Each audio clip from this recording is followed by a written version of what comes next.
અરે આ તો મળ્યા તમારા ભાઈને આટલા બધા સ્પ્રે કહાની કઈ કેવી હે। જય માતાજી મિત્રો, મસ્તીનો બાબલા જેવો રેડી થઈ ગયો।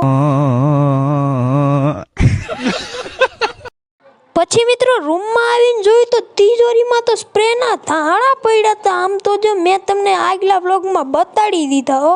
પછી મિત્રો હું બહાર નીકળી ગયો, કેમ કે મને સ્પ્રેમાં બહુ શોખ નહીં, એટલા માટે હું બહાર આવતો રહ્યો અને મમ્મી વાળતા હતા ફર્યું એટલા માટે। પછી હું આવતો રહ્યો હનુમાનજીયા ખાલી આ ભાઈ જ બેઠા હતા અને આ ભાઈ તો મને એવા કતરાતા જેમ કે હું એમનો જાની દુશ્મન હોય।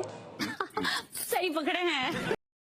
પછી મિત્રો હું હાલતા ચંપલા કાઢી નાખ્યા ને હું આવી ગયો મારા દાદાની ડેલીમાં, કેમ કે અહીંયા મારા દાદા બેઠા બેઠા કંકુતરી વાંચતા હતા તો ખુરશી ખાલી હતી એક, તો હું ઘડીક બેસી ગયો ને પછી ભાઈ કે પાણીપુરી ખાવા જવું, તો હાલ મેં કીધું ખવડાવી દે તું પાણીપુરી। પછી મિત્રો હું બેસી ગયો ઘડીક વિચારતો તો શું કરું વિચારતા તો આ ભાઈ મને પકડી લીધો કે હાલ ગેદી દડે રમવા, તો હું ઘડીક ગેદી દડે રમવા માંડ્યો।